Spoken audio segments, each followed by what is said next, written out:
Devil হান্টে গাজীপুরে ৮৭ সহ সারা দেশে আটক ১৩০৮ জন। দক্ষিণখানে অনেকে ঘরবাড়ি ছাড়া, অস্থিরতায় জড়িতদের ছাড় নেই বলেছেন স্বরাষ্ট্র উপদেষ্টা। ব্যর্থতা কাটানোর চেষ্টা করছে সরকার, জানিয়েছেন অর্থ উপদেষ্টা। মূল্যস্ফীতি কমছে, আরও কমবে, আশ্বাস প্রধান উপদেষ্টার প্রেস সচিবের। সাফল্য ধরে রাখতে সাবধানে পা ফেলার আহ্বান মির্জা ফখরুলের। ফিরলেন যুক্তরাষ্ট্র থেকে, বিএনপিকে ঘায়েল করার চক্রান্ত দেখছেন নেতারা। ৩২ নম্বর নিয়ে দিল্লির বক্তব্যে বিরক্ত ঢাকা। চীন শর্ত মানলে তিস্তায় মহাপরিকল্পনা, পানি আদায় করেই ছাড়বে সরকার বলেছেন উপদেষ্টারা। দেখছিলেন কাউন্সিলের সংবাদ শিরোনাম। সারা দেশে যৌথ বাহিনীর সমন্বয়ে চলছে বিশেষ অভিযান অপারেশন ডেভিল হান্ট। সারা দেশে দুপুর পর্যন্ত আটক করা হয়েছে মোট ১৩০৮ জনকে। এর মধ্যে শুধু গাজীপুর থেকেই আটক করা হয়েছে ৮৭ জনকে। আতঙ্ক বিরাজ করছে পুরো দক্ষিণখান এলাকায়, বাড়ি ছেড়েছেন অনেকেই। বেশিরভাগ ঘরেই ঝুলছে তালা, রাস্তাঘাটেও লোকজন কম। এদিকে শিক্ষার্থীদের উপর হামলার ঘটনায় ২টি মামলা হয়েছে। গাজীপুর থেকে মীর মোহাম্মদ ফারুকের তথ্য, ছবিতে দেখুন ডেস্ক রিপোর্ট। অপারেশন ডেভিল হান্টে গাজীপুরে বেশ তৎপর আইন শৃঙ্খলা বাহিনী। চলছে তল্লাশি, আটক করা হচ্ছে সন্দেহভাজনদের। রবিবার আটকদের হাজির করা হয় আদালতে। এ সময় সাংবাদিকদের লক্ষ্য করে ইটপাটকেল ছোড়ে তারা, হুমকিও দেওয়া হয়। শনিবার সন্ধ্যা থেকে গাজীপুরে চেকপোস্ট বসায় সেনাবাহিনী। মোটরসাইকেল, সিএনজি সহ সড়কে চলাচল করা বিভিন্ন যানবাহন থামিয়ে তল্লাশি করা হয়। অভিযান চালাচ্ছে পুলিশও। শিক্ষার্থীদের উপর হামলার ঘটনায় ২টি মামলা হয়েছে বলে জানিয়েছে তারা। বিশৃঙ্খলা সৃষ্টিকারীকেই আটক করা হচ্ছে বলে দাবি তাদের। বিভিন্ন অস্থিতিশীল পরিস্থিতি সৃষ্টির জন্য অনেকে আপনার বিভিন্নভাবে পায়তারা করছে, বা বিভিন্ন পরিস্থিতি ঘোলাটে করার জন্য অনেকে আপনার বিভিন্ন পরিস্থিতি সৃষ্টি করার জন্য অপচেষ্টা করে যাচ্ছে। কোথাও কোথাও আপনার কর্মসূচির নামে তারা নিষিদ্ধ সংগঠনের লিফলেট বিতরণ করছে। অপারেশন ডেভিল হান্টের ঘোষণা দেওয়া হয়েছে, সেই ঘোষণার অংশ হিসেবে আমাদের অপারেশন পরিচালনা হচ্ছে। যারা হুমকি দেয় আমরা জনগণকে ঘুমাতে দেব না, যারা হুমকি দেয় আমরা দেশকে শান্ত থাকতে দিব না, এটি তো বুঝেই যায় কারা এটি করছে। আমরা তাদেরকে চিহ্নিত করছি, অবশ্যই তাদেরকে আমরা আইনে আওতায় আনবো। অভিযানের খবরে আতঙ্ক ছড়িয়ে পড়েছে পুরো এলাকায়। শনিবার ভোর থেকেই বাড়ি ছেড়েছেন অনেকে। পুরুষ শূন্য সব বাড়ি, বন্ধ দোকানপাট। আইনের কাজ আইনে করবে, আমাদের তো সমস্যা, আমরা সাধারণ মানুষ কাজ করি খাই, কিন্তু আমাদের ভিতরে আতঙ্ক যে আমাদের কি মানুষের অন্য কেউ ধরে নিয়ে দিতেছে না পুলিশে নিয়ে দিতেছে। আমরা তো হিসাবে এইগুলো এই ভয়ে আমরা কেউ বাড়ি থাকতে পারতেছি না। ভয়ে আছি, আতঙ্কের ভিতরে আছি। পুলিশ আয়া বাড়ি বাড়ি ডিস্টার্ব করে, যেরকম কয়ে উঠতে ভালো মানুষ এটিরও ধরে নিয়ে যায়, আবার যারা বাড়া থাকে যারা হ্যাগো ধরে নিয়ে যায়। আগে জানি না শুনে পারো ধরবো, কিন্তু ধরে না। এর আগে ধরে নিয়ে এই যে কথা আছে, জিজ্ঞাসাবাদ করে ধরে নিয়ে আর খবর নেই। নারী পুরুষ সমানে পলাই থাকতেছে জানের ভয়ে, বুঝছেন। মারামারি হুনহুনি এহেনটা সেনাবাহিনী এহেনটা পুলিশ আহে সবাই দাওয়া দায়ী করতেছে। এই কারণে সবাই এখনতে ভয়ের মধ্যে বাইরেতে পারলেও কেউ বাইরে যেতে পারতেছে না। যে মানে যেভাবে নিরাপত্তায় থাকার জন্য যে মানে একটা নিরাপত্তার লিগা এই সুবিধা বিষয়টা। আমরা অফিসের কার্ড দেখাচ্ছি যে আমরা গার্মেন্টস শ্রমিক, আমরা অফিসে যে মার্কার অফিসে যে চাকরি করি, আমরা কার্ড কাগজ সব দেখাচ্ছি, তারপরও 4 জন ধরে নিয়ে গেছে। এদিকে বৈষম্য বিরোধীদের উপর হামলার প্রতিবাদে গাজীপুরের চন্দ্রায় বিক্ষোভ করেছে শিক্ষার্থীরা। দুপুরে কালিয়াকৈরের চন্দ্রা ত্রিমোড়ে ঢাকা টাঙ্গাইল মহাসড়কের ফ্লাইওভারের নিচে অবস্থান নিয়ে বিক্ষোভ করে বিভিন্ন স্কুলের শিক্ষার্থীরা।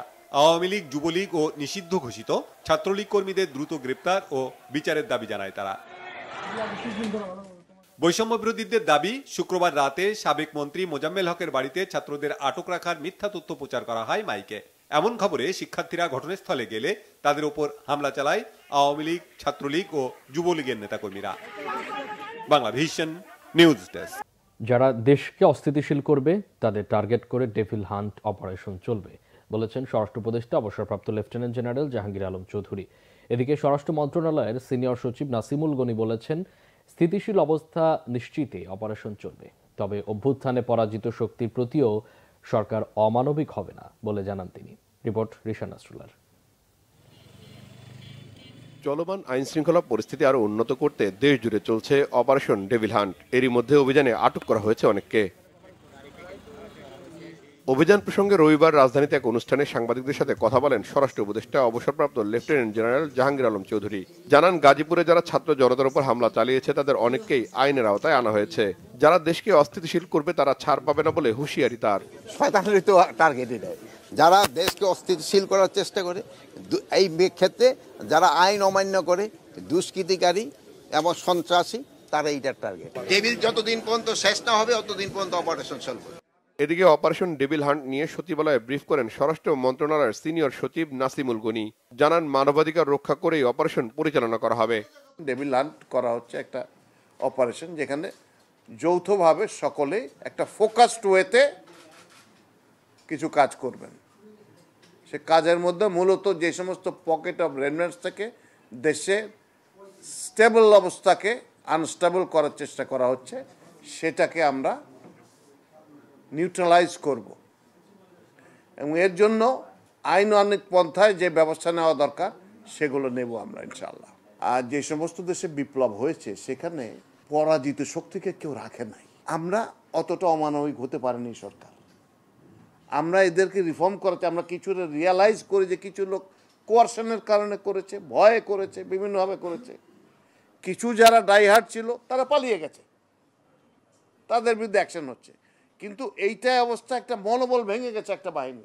পুলিশ বিভাগের মনোবল ফিরিয়ে জনবান্ধব করতে কাজ চলছে বলেও জানানো হয় ব্রিফিং এ। তথ্য দিয়ে আপনারা অনেক কিছু জানেন ফিল্ডে। রিশাদ নাসরুল্লাহ, বাংলা ভিশন, ঢাকা। জুলাই গণঅভ্যুত্থানে শহীদ পরিবারের সদস্যরা রবিবার রাষ্ট্রীয় অতিথি ভবন যমুনায় প্রধান উপদেষ্টা প্রফেসর মোহাম্মদ ইউনূসের সঙ্গে সাক্ষাৎ করেছেন। বৈঠকে জুলাই গণঅভ্যুত্থানে সংঘটিত হত্যাকাণ্ডের বিচার, জুলাই গণঅভ্যুত্থান অধিদপ্তর গঠন, আহত ও শহীদ পরিবারের রাষ্ট্রীয় সম্মাননা ও স্বীকৃতি, আর্থিক সহযোগিতা এবং পুনর্বাসন সহ বিভিন্ন বিষয়ে আলোচনা হয়েছে। প্রধান উপদেষ্টা বৈঠকে শহীদ পরিবারের প্রত্যাশার কথা শুনেছেন এবং সরকারের চলমান কার্যক্রম তুলে ধরার পাশাপাশি ভবিষ্যৎ পরিকল্পনাও তুলে ধরেছেন। এ সময় তথ্য ও সম্প্রচার উপদেষ্টা নাহিদ ইসলাম ও জুলাই অভ্যুত্থানের অন্যতম সংগঠক সার্জিস আলম উপস্থিত ছিলেন।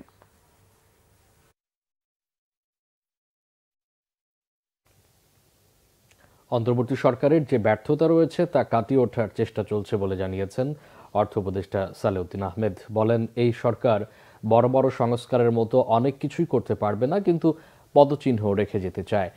আহ্বান জানান, পরে যারা আসবেন তারা যেন সংস্কার অব্যাহত রাখেন। সচিবালয়ে বাংলাদেশ সেক্রেটারিয়েট রিপোর্টার্স ফোরাম আয়োজিত এক কর্মশালায় অর্থ উপদেষ্টা বলেন, অনেকে ভাবেন 6 মাসে কিছুই হয়নি। যারা বলেন তাদের মতো দক্ষ না হলেও চেষ্টা করছে সরকার। তিনি বলেন, দেশের অর্থনীতি পুরোপুরি ঠিক না হলেও স্থিতিশীল অবস্থায় আছে, দাতারাও সন্তুষ্ট। এক প্রশ্নের জবাবে উপদেষ্টা বলেন, সব ভ্যাট কমিয়ে দিলে সরকারের আয় কমে যাবে।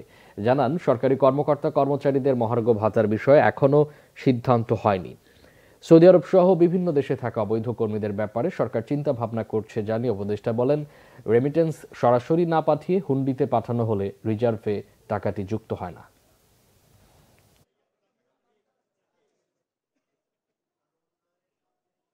আমরা কিন্তু মোটামুটি কিন্তু এই যে অন্তর্বর্তী ওপেন টু ক্রিটিসিজম, আমার সঙ্গে ভ্যাট করেছি সেটা বহু কথাবার্তা হচ্ছে, এখনও হচ্ছে। তারপরে আবার বিভিন্ন রকম ডিসিশন নিচ্ছি। কিছু যদি ভুল হয়, কিছু কিছু আমাদেরও আড়ালে চলে যায়, তখন হয়তো আপনারা যখন বলেন তো আমরা চেষ্টা করি সেটাকে অ্যাড্রেস। সরকারি যে কোনো আয় ব্যয় একটা ব্যালেন্স করতে হয়, সবসময় একেবারে যুক্তিসঙ্গত যে হবে তা না। আমরা অনেক চাপের মধ্যে আছি। 100টা চাপের মধ্যে আমরা 10টা মানি। একটা কল্যাণমুখী রাষ্ট্র এবং সমতাভিত্তিক রাষ্ট্র করার যেটা আমাদের অঙ্গীকার, সেটা অনেক দূরে। সেটা পলিটিক্যাল গভর্নমেন্ট করতেই হবে, উপায় নাই। বাংলাদেশের অর্থনীতি খুব ভালোভাবে ঘুরে দাঁড়িয়েছে। গত 6 মাসে রপ্তানি বেড়েছে 10%, জানিয়েছেন প্রধান উপদেষ্টার press secretary Shafiqul Alam. Operation devil hunt পরিচালনায় কেন্দ্রীয় কমান্ড সেন্টার খোলার তথ্য জানান তিনি। বলেন, আইন শৃঙ্খলা পরিস্থিতি পর্যবেক্ষণ ও তাৎক্ষণিক ব্যবস্থা নিতে এই সেন্টার খোলা হবে। মুহিবুল্লাহ মুহিবের রিপোর্টে বিস্তারিত। রাজধানীর ফরেন সার্ভিস একাডেমিতে সাংবাদিকদের সাথে কথা বলেন প্রধান উপদেষ্টার প্রেস সেক্রেটারি শফিকুল আলম। কথা বলেন মূল্যস্ফীতি, দ্রব্যমূল্য সহ কম গুরুত্বপূর্ণ প্রকল্প বন্ধে সরকারের নেয়া সিদ্ধান্ত প্রসঙ্গে। শফিকুল আলম বলেন, মূল্যস্ফীতি কমে এসেছে, জুলাই নাগাদ তা নেমে আসবে 7.5%। মিটিংয়ে যারা ছিলেন তারা বলেছেন যে বাংলাদেশের ইকোনমি ঘুরে দাঁড়িয়েছে। ইকোনমির যেগুলো কি ইন্ডিকেটরস সেগুলো স্পষ্টভাবে দেখা যাচ্ছে যে ইকোনমি ঘুরে দাঁড়িয়েছে। 5 মাসে যদি ধরেন এটা 10%-এর মতো গ্রোথ, ইম্পোর্টের গ্রোথ হয়েছে, জব তৈরি হচ্ছে নতুন নতুন। ইনফ্লেশন আপনি জানেন একটা সময় 12%-এর মতো উঠে গিয়েছিল, ইনফ্লেশন আবার পয়েন্ট টু পয়েন্ট হিসাবে এটা 9%-এর মানে সিঙ্গেল ডিজিটে এসছে। গ্লোবালি এটাই সবচেয়ে স্বীকৃত হচ্ছে যে ইন্টারেস্ট রেটকে হাইক করে আপনি ইনফ্লেশনকে কমানো, এবং আমরা দেখছি যে এটা কাজ করছে, এবং এই কাজ করার কারণে এখন ইনফ্লেশনটা কমে আসছে, এবং আমাদের দৃঢ় বিশ্বাস 22 জুলাই এটা 7.5%-এর মধ্যে আসবে। বর্তমানে দেশে 13 লাখ মেট্রিক টন খাদ্য মজুদ আছে বলেও জানান শফিকুল আলম। বলেন, যে পরিমাণ মজুদ আছে আর আমদানি হচ্ছে তাতে পণ্যের দাম আরো কমে আসবে।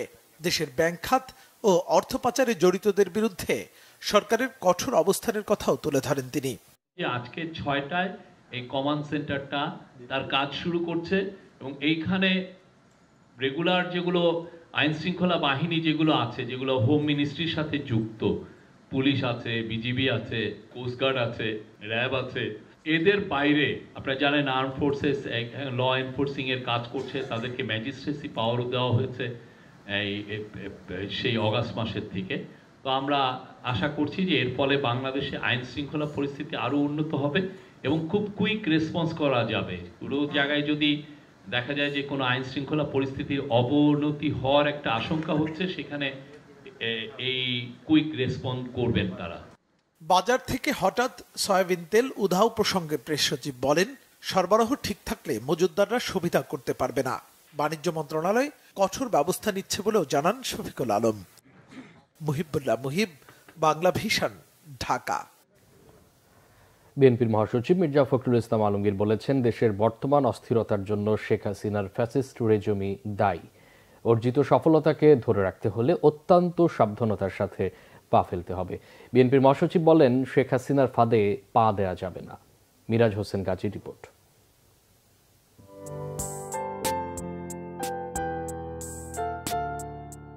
যুক্তরাষ্ট্রে ন্যাশনাল প্রেয়ার ব্রেকফাস্ট অনুষ্ঠানের মাধ্যমে রাজনৈতিক কোনো আনুষ্ঠানিকতায় অভিষেক ঘটল বিএনপির ভারপ্রাপ্ত চেয়ারম্যান তারেক রহমানের মেয়ে ব্যারিস্টার জাইমা রহমানের।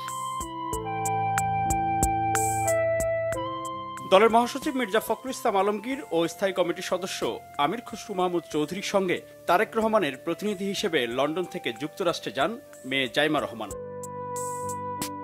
রবিবার বিকালে যুক্তরাষ্ট্র থেকে ফিরে বিমানবন্দরে সাংবাদিকদের সঙ্গে কথা বলেন বিএনপি মহাসচিব মির্জা ফখরুল ইসলাম আলমগীর।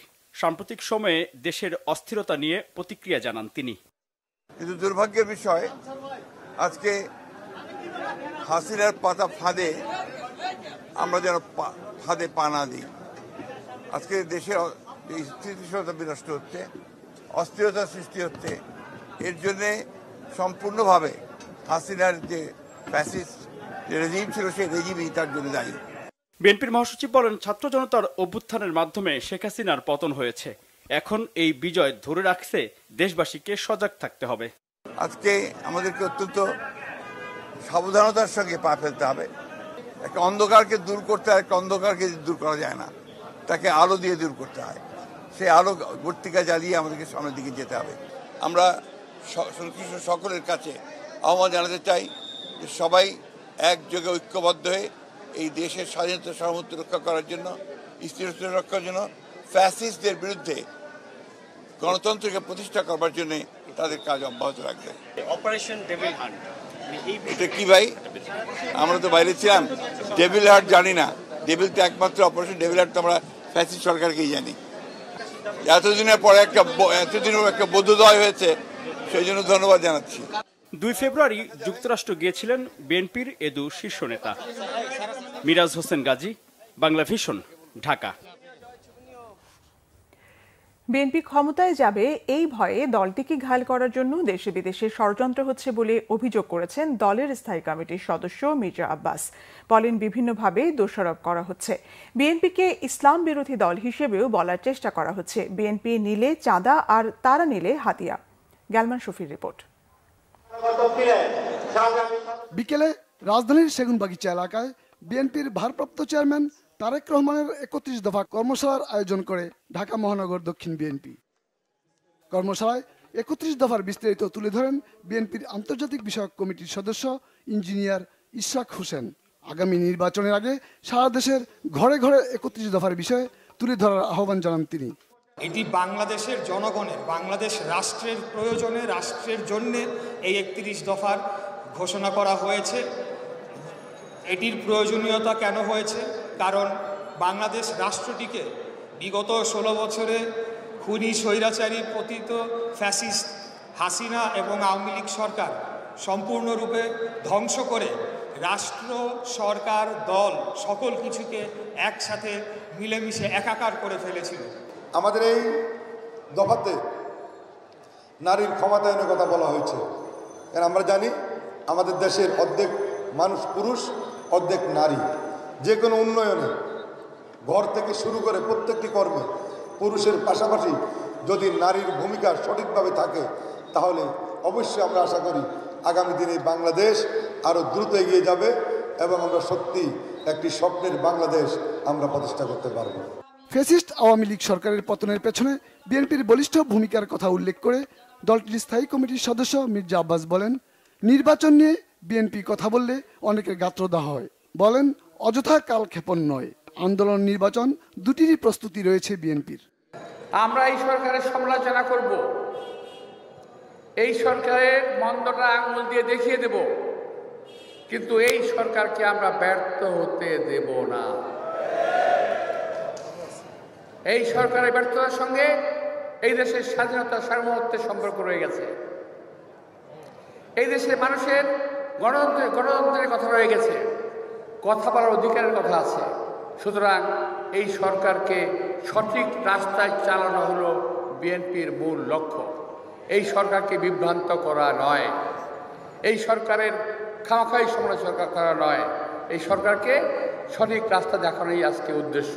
বিএনপিকে তারা বিভিন্নভাবে কালিমালিপ্ত দোষারোপ করার চেষ্টা করছে। আর আমরা একটা কথা বলতে চাই, এই সমস্ত কথাবার্তা বলে বিএনপির নামে চাঁদা আর আপনার নিলে হাদিয়া, এমন কথাবার্তা বলা তো ঠিক না। বিএনপি কোনো হাদিয়াও নেয় না, চাঁদাও নেয় না, এই বদনাম বিএনপি নাই। আপনারা নতুন করে দেওয়ার চেষ্টা করছেন। বিদেশিদের পরামর্শ শুনে দেশকে অস্থিতিশীল না করার আহ্বান জানান মির্জা আব্বাস। গেলমান শফি, বাংলা ভিশন, ঢাকা। বিএনপির স্থায়ী কমিটির সদস্য নজরুল ইসলাম খান বলেছেন, সংস্কার কমিশনের কোনো প্রস্তাব সুষ্ঠু নির্বাচনের জন্য বাধা হলে তারাও বাধা দেবেন। নির্বাচন কমিশনের সাথে বৈঠক শেষে সাংবাদিকদের এক প্রশ্নের জবাবে তিনি একথা বলেন।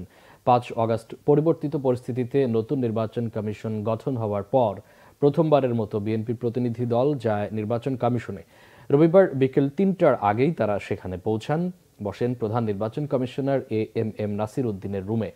বিকেল 3:30টার দিকে অন্য কমিশনাররা এলে বিএনপি প্রতিনিধি দল কমিশনের সভাকক্ষে বৈঠকে বসেন।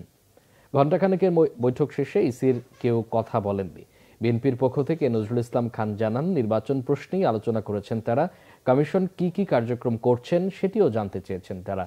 এক প্রশ্নের জবাবে নজরুল ইসলাম খান জানান, পরিবর্তিত পরিস্থিতিতে কমিশন চাইলেও কিছু করতে পারে না, অনেক কিছু নির্ভর করে অন্তর্বর্তী সরকারের উপর। নির্বাচনী রোডম্যাপ নিয়ে কিছু বলেছেন কিনা জানতে চাইলে বিএনপির প্রতিনিধি দল জানায়, সোমবার প্রধান উপদেষ্টার সাথে বৈঠকে তারা সেটি নিয়ে আলাপ করবেন। নির্বাচনের বিষয় নিয়ে আলোচনা করেছি, কি এই বিষয়গুলি নিয়ে আমরা সংস্কার কমিশন যে সুপারিশ করবে সেই সুপারিশ নিয়ে স্টেক হোল্ডারদের সঙ্গে সরকার আলোচনা করবে, কইরা যে সিদ্ধান্ত হবে সেই সিদ্ধান্তের আলোকে যদি আইনের পরিবর্তন হয় বা বিধানের পরিবর্তন হয়, নির্বাচন কমিশনকে সেটা মানতে হবে। আমরাও যদি মনে করি যে কোনো সংস্কার কমিশনের কোনো প্রস্তাব সুষ্ঠু নির্বাচনের পথে অন্তরায়, ওটা তো নির্বাচন কমিশন কেন, আমরাও বাধা দেব। কিন্তু এই বিষয়টা তাদের সঙ্গে আলাপের কিছু নয়, এটা তো কোনো কোলাবোরেশনের ব্যাপার না। এটা তাদের মতামত তারা বলবে, আমাদের মতামত আমরা বলবো। আমরা তাদের কাছে মূলত নির্বাচন কমিশনের ওপর রাজনৈতিক নিয়ন্ত্রণে ইসির বদনামের 1 নম্বর কারণ বলে মনে করেন প্রধান নির্বাচন কমিশনার এএমএম নাসির উদ্দিন। সকালে নির্বাচন ভবনে এক অনুষ্ঠানে তিনি কথা বলেন। নির্বাচন কমিশন বিটে কর্মরত সাংবাদিকদের সংগঠন reporters forum for election and democracy বিভিন্ন গণমাধ্যমে বেস্ট রিপোর্টিং অ্যাওয়ার্ড প্রদান অনুষ্ঠানের আয়োজন করে। প্রধান অতিথির বক্তব্যে সিইসি বলেন, নির্বাচনে রাজনৈতিক কর্তৃত্ব বন্ধ করা না গেলে ফলাফল আগের মতোই হবে। সিএসি আশ্বস্ত করেন বর্তমান কমিশন কোনো রাজনৈতিক দলের পক্ষ থেকে কাজ করতে চায় না, রাজনীতিতেও ঢুকতে চায় না। কমিশনের কমিটমেন্ট অনুযায়ী কাজ করবে। প্রধান নির্বাচন কমিশনার বলেন, প্রতিষ্ঠান হিসেবে ইসি ধ্বংস হয়ে গেছে, তবে বাস্তবে দেশের সকল প্রতিষ্ঠানের অবস্থা একই রকম। ইসির একার পক্ষে নির্বাচন অবাধ, সুষ্ঠু, নিরপেক্ষ করা সম্ভব নয় জানিয়ে তিনি সকলের সহযোগিতা প্রত্যাশা করেন। বলেন, বিভিন্ন সমস্যা আসবে, এটার সমাধান করেই সামনে এগিয়ে যাবে নির্বাচন কমিশন। গত এক বছরে নির্বাচন সংক্রান্ত বিশেষ প্রতিবেদনের জন্য পুরস্কার প্রাপ্তদের হাতে ক্রেস্ট ও চেক তুলে দেন সিএসি। ইলেকশন কমিশনে যারা আছি আমরা কোনো রাজনীতিতে ঢুকতে চাই না, এটা আমি আগেও বলেছি। আমরা কোনো রাজনৈতিক দলের পক্ষে বা বিপক্ষে দাঁড়াতে চাই না। রাজনীতির কাছে ইলেকশন কমিশনকে সঁপে দেওয়া এইটাই হচ্ছে সবচেয়ে বড় কারণ। সুতরাং এইটা যদি বন্ধ করা না যায়, যে রাজনীতিবিদদের influence on the election commission যদি বন্ধ করা না যায়, তাহলে দেখবেন যে আমি মনে করি যে এই আবার সেই পুরানো জিনিস রিপিট হবে। এটার থেকে আমাদেরকে বেরিয়ে আসতে হবে, যে কোনোভাবে বেরিয়ে আসতে হবে, নাইলে কিন্তু ইলেকশন কমিশন তার দায়িত্ব সঠিকভাবে পালন করতে পারবে না। বাংলাদেশের অভ্যন্তরীণ বিষয়ে ভারতের বক্তব্যকে অনাকাঙ্ক্ষিত ও অপ্রত্যাশিত বলে মন্তব্য করেছেন পররাষ্ট্র মন্ত্রণালয়ের মুখপাত্র রফিকুল আলম। ভারতে অনেক ঘটনা ঘটলেও বাংলাদেশ কোনো বক্তব্য দেয় না বলে জানান তিনি। ভারতের কাছেও বাংলাদেশ এমন আচরণ প্রত্যাশা করে বলে জানান মুখপাত্র। রিপোর্ট করছেন ইমরুল কায়েস। গণ অভ্যুত্থানে ভারতে পালিয়ে যাওয়া শেখ হাসিনার বক্তব্যে ক্ষুব্ধ হয়ে সম্প্রতি ধানমন্ডি ৩২-এ ভাঙচুর চালায় বিক্ষুব্ধ ছাত্র জনতা। এ ঘটনার নিন্দা জানায় ভারতের পররাষ্ট্র মন্ত্রণালয়। বৃহস্পতিবার দেশটির পররাষ্ট্র মন্ত্রণালয়ের মুখপাত্র রণধীর জয়সওয়াল বলেন, শেখ মুজিবুর রহমানের ঐতিহাসিক বাসভবনটি ধ্বংস করার ঘটনাটি অত্যন্ত দুঃখজনক। ভারতের এমন বক্তব্যকে অনাকাঙ্ক্ষিত বলে মন্তব্য করেছেন পররাষ্ট্র মন্ত্রণালয়ের মুখপাত্র রফিকুল আলম। ব্রিফিংয়ে সাংবাদিকদের একথা বলেন তিনি। সাবেক প্রধানমন্ত্রী ভারতে অবস্থান করে বিভিন্ন সময়ে রাজনৈতিক বক্তব্য প্রদান করছেন, যা বাংলাদেশের জনগণ ভালোভাবে নিচ্ছে না। গত 5 ফেব্রুয়ারি 2025 তারিখে তার বক্তব্যকে কেন্দ্র করে ধানমন্ডি 32 নম্বরে যে পরিস্থিতি তৈরি হয়েছিল, সে বিষয়ে অন্তর্বর্তীকালীন সরকার ইতিমধ্যেই অবস্থান পরিষ্কার করেছে। এ বিষয়ে গত 6 ফেব্রুয়ারি 2025 তারিখে ভারতের পররাষ্ট্র মন্ত্রণালয়ের একটি বক্তব্য অন্তর্বর্তীকালীন সরকারের নজরে এসেছে। বাংলাদেশের অভ্যন্তরীণ বিষয়ে ভারতের পররাষ্ট্র মন্ত্রণালয়ের এই বক্তব্য প্রদান অপ্রত্যাশিত এবং অনাকাঙ্ক্ষিত। তিনি জানান, ভারত বাংলাদেশের অভ্যন্তরীণ বিষয়ে কোনো বক্তব্য দেবে না, এমনটাই প্রত্যাশা সরকারের। আমরা প্রতিবেশী দেশটিতে নানা ধরনের বিরূপ পরিস্থিতির উদ্ভব হতে দেখেছি, কিন্তু বাংলাদেশ কোনো রাষ্ট্রের অভ্যন্তরীণ বিষয়ে সরকারিভাবে কোনো বক্তব্য প্রদান করে না। অন্যদের কাছ থেকেও বাংলাদেশ একই ধরনের আচরণ আশা করে।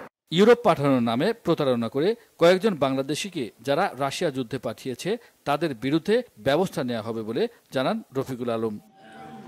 ইমরুল কায়েস, বাংলাভিশন, ঢাকা। অন্তর্বর্তী সরকার তিস্তার পানি আদায় করেই ছাড়বে বলেছেন উপদেষ্টা আসিফ মাহমুদ সজীব ভূঁইয়া। আর উপদেষ্টা সৈয়দা রিজওয়ানা হাসান বলেছেন, চীন 2 শর্ত মেনে নিলে তিস্তা পাড়ের মানুষের মতামত নিয়ে চলতি বছরেই তিস্তা মহাপরিকল্পনা বাস্তবায়ন হবে। রংপুরে তিস্তা নিয়ে গণশুনানিতে এসব কথা বলেন অন্তর্বর্তী সরকারের উপদেষ্টারা। রংপুর থেকে জুয়েল আহমেদের রিপোর্ট, ক্যামেরায় শাহনেওয়াজ জনি। মাঘের শীতের মধ্যেও বহু পথ পাড়ি দিয়ে সকাল থেকে শুনানিতে অংশ নেয় তিস্তাপাড়ের মানুষ। কাউনিয়া রেল ব্রিজের নিচে গণশুনানিতে অংশ নেয়া মানুষ শোনান কষ্টের গল্প, সমস্যা ও সম্ভাবনার কথা। আওয়ামী লীগ সরকারের নানা সমালোচনা করে 2 উপদেষ্টা বলেন, উত্তরকে কখনো নিজের মনে করেননি শেখ হাসিনা। ভারতের কাছ থেকে এক ফোঁটা পানিও আনতে পারেননি তিস্তায়। আশ্বাস দেন অন্তর্বর্তী সরকার মাথা উঁচু করে এ নদীর পানির ন্যায্য হিস্সা আদায় করবে। তাদের নতজানু পররাষ্ট্রনীতির কারণে তারা শুধু ভারতে গিয়ে ভারতের প্রধানমন্ত্রীর সাথে ছবি তুলেছে, তিস্তার কথা বলার সাহসটা পর্যন্ত করতে পারেনি। এই অঞ্চলের মানুষের পানির ন্যায্য হিস্সা আদায়ে অন্তর্বর্তীকালীন সরকার মাথা উঁচু করে ভারতের সাথে নেগোশিয়েট করবে এবং প্রয়োজনে আন্তর্জাতিক পানি আইনের ভিত্তিতে আমরা কূটনৈতিক চাপ সৃষ্টি করব যেন ভারত বাধ্য হয় এই চুক্তি স্বাক্ষর করতে। পানি উন্নয়ন বোর্ড চায়নার ওই পাওয়ার চায়না কোম্পানিকে নিয়ে আপনাদের কাছে আসবে শুনে। দ্বিতীয় কথাটা হচ্ছে, আমার পরিকল্পনাটা 2025-এর ডিসেম্বরের মধ্যে চূড়ান্ত করতে হবে। হাতে হ্যারিকেন ও পায়ে রিকশার প্যাডেল ধরা নদী পাড়ের সংগ্রামী মানুষ চায় তিস্তা খননের স্পষ্ট বার্তা। এই খুনি হাসিনার সময় ওনারা শুধু আমাদেরকে আশ্বাস দিয়ে আসছিল এবং কোনো কাজ হয়নি। তাদের কাছে আমাদের অনুরোধ থাকবে, আর কোনো আমাদের দেরি এবং আশ্বাস আমরা চাই না। দুই উপদেষ্টা যে এই তিস্তা নদীর সমন্বয় কাজ করার যে উদ্যোগ দিয়েছে, আমরা তাদের কাছে প্রত্যাশা করি যাতে তিস্তা উন্নয়নের এই প্রকল্প কাজটা সঠিকভাবে পালন হয়। কাউনিয়া উপজেলা প্রশাসনের আয়োজনে গণশুনানিতে রংপুর, লালমনিরহাট, কুড়িগ্রাম, নীলফামারী ও গাইবান্ধা সহ 5 জেলার তিস্তাপাড়ের হাজারো মানুষ অংশ নেন। জুয়েল আহমেদ, বাংলা ভিশন, কাউনিয়া, রংপুর। মৌলিক সংস্কার ছাড়া এই মুহূর্তে নির্বাচন হলে সেটি হবে নির্বাচনকে হত্যা, এমন মন্তব্য করেছেন জামাত ইসলামীর আমির ডক্টর শফিকুর রহমান। সিলেটে সাংবাদিকদের সঙ্গে আলাপকালে তিনি এমন মন্তব্য করেন। বলেন, একটি বড় গণহত্যার পর সুষ্ঠু পরিবেশ ফিরিয়ে আনার পরই নির্বাচন দেওয়া উচিত।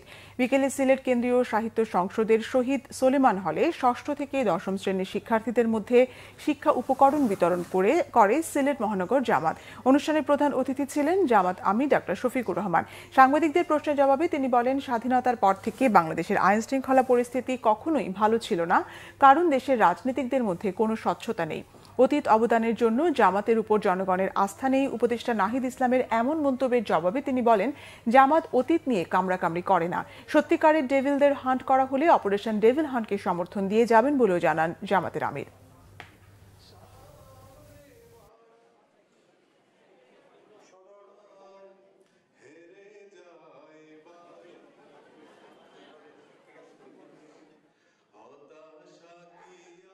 নির্বাচিত সরকার বলেই তো যারা 15 বছর ছিলেন তারাই তো এই দেশের এই অবস্থা বাজিয়েছেন। তো সরকার নির্বাচিত হলে গেলেই যে ভালো সরকার হবে এটা বলা যাবে না। আমি আগেই বলেছি যে ভালো সরকার হতে হলে ভালো মানুষের দ্বারা সরকার গঠিত হতে হবে। এই জন্য অতীত যার ভালো, বর্তমান যার ভালো, আশা করা যায় ভবিষ্যৎ তার ভালো। নির্বাচন তো আমরা সবাই চাই, পরিস্থিতি সৃষ্টি তো করতেই হবে। তবে এর আগে আমরা দুটো জিনিস চেয়েছি। একটা হচ্ছে কিছু বেসিক রিফর্ম বা সংস্কার, মৌলিক কিছু সংস্কার করতে হবে, না করলে সুষ্ঠু নির্বাচন করা সম্ভব না। এই অবস্থায় যদি একটা নির্বাচন দেওয়া হয়, এটা নির্বাচনের জেনোসাইড, নির্বাচন গণহত্যা হবে। আমরা এটা চাই না। আমরা চাই গণহত্যার পরে একটা সুষ্ঠু নির্বাচনের পরিবেশ সৃষ্টি করে তারপরে নির্বাচন দেওয়া। মৌলিক সংস্কার করে দ্রুতই ডাকসু নির্বাচন দেওয়ার দাবি জানিয়েছে ঢাকা বিশ্ববিদ্যালয়ের বিভিন্ন ছাত্র সংগঠন। আগামী 15 ফেব্রুয়ারির মধ্যে ডাকসু নির্বাচনের রূপরেখা দেওয়ার আহ্বান জানায় তারা। রবিবার বিকেলে ডেমোক্রেসি ইন্টারন্যাশনালের আয়োজনে ঢাকা বিশ্ববিদ্যালয় কেন্দ্রীয় ছাত্র সংসদ ডাকসু ভবনে সংলাপ, সংস্কার ও নির্বাচন নিয়ে এক আলোচনায় এ দাবি জানান তারা। সংলাপে অংশ নিয়ে নাগরিক ঐক্যের সভাপতি ও ডাকসুর সাবেক ভিপি মাহমুদুর রহমান মান্না বলেন, আগামী দিনে দেশ চালাবেন কারা তা নির্ভর করবে ডাকসু নির্বাচনের উপর। এ সময় সুষ্ঠু ও গ্রহণযোগ্য ডাকসু নির্বাচন উপহার দেওয়ার প্রতিশ্রুতি দেন বিশ্ববিদ্যালয় প্রশাসন। সংলাপে অংশ নেয় ছাত্রদল ও ছাত্র শিবির সহ বিভিন্ন ছাত্র সংগঠনের নেতারা।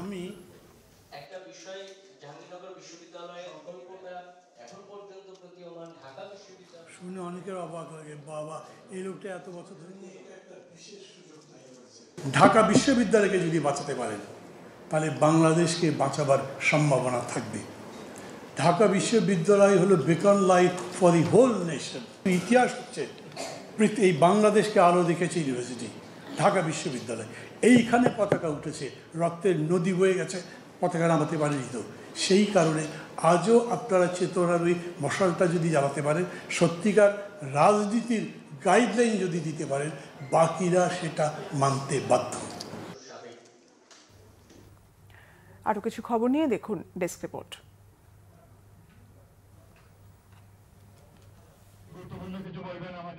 মৌলভীবাজার সদর উপজেলার বাহার মর্দান সমাজ কল্যাণ সমিতির উদ্যোগে অনুষ্ঠিত হয়েছে এম সাইফুর রহমান স্মৃতি আমন্ত্রণমূলক ফুটবল টুর্নামেন্ট। সমাপনী দিনে প্রধান অতিথির বক্তব্য রাখেন বিএনপির সিনিয়র যুগ্ম মহাসচিব অ্যাডভোকেট রুহুল কবির রিজভী। এ সময় বিগত সরকারের নানা সমালোচনা করেন তিনি। বিএনপির কেন্দ্রীয় সাংগঠনিক সম্পাদক আলহাজ জিকে গৌস, এম সাইফুর রহমানের বড় ছেলে ও বিএনপির জাতীয় নির্বাহী কমিটির সদস্য এম নাসের রহমান সহ অনেকে উপস্থিত ছিলেন এ সময়। সোশ্যাল ইসলামী ব্যাংকের বরিশাল ও ঝালকাঠি শাখার উদ্যোগে গ্রাহক সমাবেশ হয়েছে। এতে প্রধান অতিথি ছিলেন ব্যাংকের ভারপ্রাপ্ত ব্যবস্থাপনা পরিচালক মোহাম্মদ নাজমুস সায়াদাত। অনুষ্ঠানে বরিশাল মাধ্যমিক ও উচ্চ মাধ্যমিক শিক্ষা বোর্ডের চেয়ারম্যান প্রফেসর মোহাম্মদ ইউনুস আলী সিদ্দিকী, ব্যাংকের শরিয়াহ সুপারভাইজরি কমিটি সেক্রেটারিয়েটের প্রধান সৈয়দ জয়নুল আবেদিন, ব্যাংকের ঝালকাঠি শাখার ব্যবস্থাপক সৈয়দ কামরুল আহসান, বরিশাল শাখার ব্যবস্থাপক মোহাম্মদ রুহুল আমিন শরীফ এবং অন্যান্য ঊর্ধ্বতন কর্মকর্তারা উপস্থিত ছিলেন। Bangladesh electric tricycle manufacturing and merchant অ্যাসোসিয়েশনের বার্ষিক বনভোজন হয়েছে কেরানীগঞ্জের আনোয়ার সিটি ম্যাজিক আইল্যান্ডে। হাজী কামাল উদ্দিন আহমেদের সভাপতিত্বে এতে প্রধান অতিথি ছিলেন বিশিষ্ট সমাজসেবক, নবাবপুর ব্যবসায়ীদের অভিভাবক এবং বিএনপির জাতীয় নির্বাহী কমিটির সদস্য মোহাম্মদ হামিদুর রহমান হামিদ। বিশেষ অতিথি ছিলেন নবাবপুর দোকান মালিক সমিতির সভাপতি মোহাম্মদ মামুন ও বাংলাদেশ এগ্রিকালচারাল মেশিনারি মার্চেন্ট অ্যাসোসিয়েশনের সভাপতি Nur Islam. Malaysia health care Bangladesh সপ্তাহ অনুষ্ঠিত হয়েছে। বাংলাদেশি রোগীদের জন্য বিশ্বমানের স্বাস্থ্য সেবা দেওয়ার পাশাপাশি চিকিৎসা পর্যটনে সহযোগিতা জোরদারের জন্য মালয়েশিয়ার প্রতিশ্রুতি প্রদর্শন করেছে সপ্তাহব্যাপী এই উদ্যোগ। জমকালো সমাপনী অনুষ্ঠানে স্বাস্থ্যসেবা, ভ্রমণ ও ব্যবসায়িক খাতের বিশিষ্ট অতিথিরা উপস্থিত ছিলেন। চিকিৎসা পর্যটনের ভবিষ্যৎ, নেটওয়ার্কিং সুযোগ এবং মালয়েশিয়ার আন্তর্জাতিকভাবে স্বীকৃত হাসপাতাল এবং উন্নত চিকিৎসা সুবিধা সম্পর্কে একটি বিশেষ উপস্থাপনা নিয়ে গুরুত্বপূর্ণ আলোচনা হয়। রাষ্ট্র কাঠামো মেরামতে বিএনপির ভারপ্রাপ্ত চেয়ারম্যান তারেক রহমান ঘোষিত ৩১ দফা প্রচার অনুষ্ঠান হয়েছে কিশোরগঞ্জের কটিয়াদি উপজেলা বাস স্ট্যান্ডে। এতে প্রধান অতিথির বক্তব্য রাখেন জেলা বিএনপির যুগ্ম সাধারণ সম্পাদক ও স্বেচ্ছাসেবক দল কেন্দ্রীয় কমিটির সাবেক আন্তর্জাতিক বিষয়ক সম্পাদক, সুইডেন প্রবাসী অর্থনীতিবিদ শহীদুজ্জামান কাকন। গাজীপুরে ছাত্রদের উপর হামলা ও দেশে নৈরাজ্য সৃষ্টির অভিযোগে আওয়ামী লীগকে নিষিদ্ধের দাবিতে সাতক্ষীরায় মশাল মিছিল করেছে বৈষম্য বিরোধী ছাত্র আন্দোলন ও জাতীয় নাগরিক কমিটি।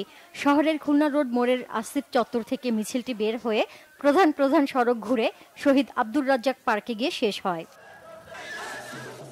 বর্ণাঢ্য র্যালি, আলোচনা সহ নানা আয়োজনে গাইবান্ধা প্রেস ক্লাবের প্রীতি সম্মেলন হয়েছে। এতে প্রধান অতিথি ছিলেন জেলা প্রশাসক চৌধুরী মোয়াজ্জম আহমদ।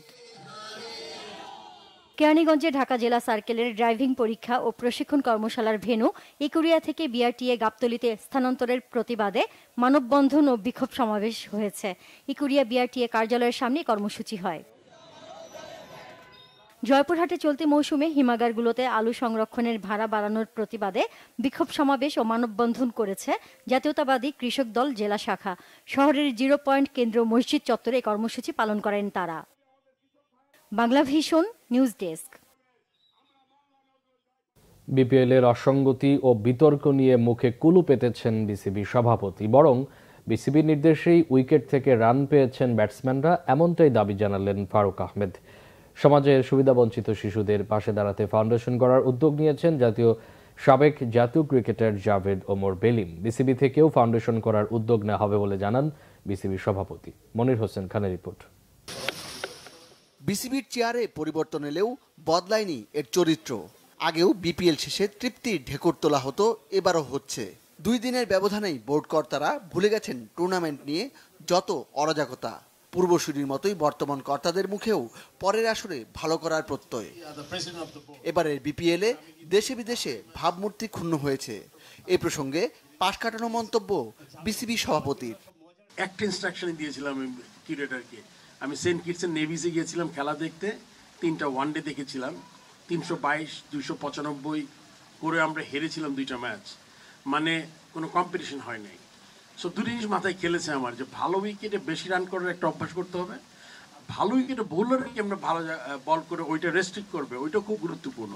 সেরকম উইকেটে খেললে আমরা কিন্তু রেগুলার বেসিস উইথ স্ট্রেংথ কিন্তু আমরা 180-200 রান করতে পারবো, আমার মনে হয় আর কি।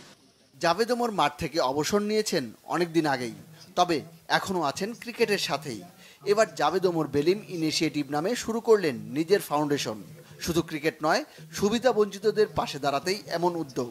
তাকে দেখে উদ্বুদ্ধ বিসিবি সভাপতিও। আমি চেষ্টা করব বোর্ডের থেকে এটা যত তাড়াতাড়ি সম্ভব একটা ফাউন্ডেশন, ওয়েলফেয়ার ফান্ড, একটা পেনশন টাইপ কিছু করতে পারি নাকি, so that we can help people. বেলিমের সতীর্থ হাবিবুল বাশার সুমন ও মোহাম্মদ আশরাফুল ছিলেন উদ্বোধনী অনুষ্ঠানে। সামনে চ্যাম্পিয়ন্স ট্রফি, 2 তারকারই বিশ্বাস এবারের আসরে ভালো করবে বাংলাদেশ। টিমটা আমাদের ভালো, কিছু পারফর্মার আছেন, বাট যখন আমরা বড় টুর্নামেন্ট, স্পেশালি বৈশ্বিক টুর্নামেন্ট যখন খেলতে যাই, তখন আমাদের টিম গেম খেলাটা খুব ইম্পর্টেন্ট। সেমিফাইনাল তো আমাদের সবারই হয়তো আমরা আশা করি, আমরা যারা দর্শক আছি বা আমরা যারা এক্স ক্রিকেটার, তো ওই লক্ষ্যটা চিন্তা না করে আমার মনে হয় যে ম্যাচ বাই ম্যাচ চিন্তা করা উচিত, এবং প্রত্যেকটা টিমের সাথে আমরা কিন্তু জিতেছি, এমন না যে আমরা তাদের হারাই নাই কখনো। জাভেদ ইনিশিয়েটিভের উদ্বোধনীতে তারকার মেলা, জাতীয় দলের 8 ক্রিকেটার হাজির হয়েছেন এই মহতী উদ্যোগে। মনির হোসেন খান, বাংলা ভিশন, ঢাকা। সংবাদ শেষ করব, ক্রাউন সিমেন্ট শিরোনামগুলো আরেকবার জানাবো। হান্টে গাজীপুরে 87 সহ সারা দেশে আটক 1308 জন। দক্ষিণখানে অনেকে ঘরবাড়ি ছাড়া অস্থিরতায় জড়িতদের ছাড় নেই বলেছেন স্বরাষ্ট্র উপদেষ্টা। ব্যর্থতা কাটানোর চেষ্টা করছে সরকার, জানিয়েছেন অর্থ উপদেষ্টা। মূল্যস্ফীতি কমছে, আরও কমবে, আশ্বাস প্রধান উপদেষ্টার প্রেস সচিবের। সাফল্য ধরে রাখতে সাবধানে পা ফেলার আহ্বান মির্জা ফখরুলের। ফিরলেন যুক্তরাষ্ট্র থেকে, বিএনপিকে ঘায়েল করার চক্রান্ত দেখছেন নেতারা।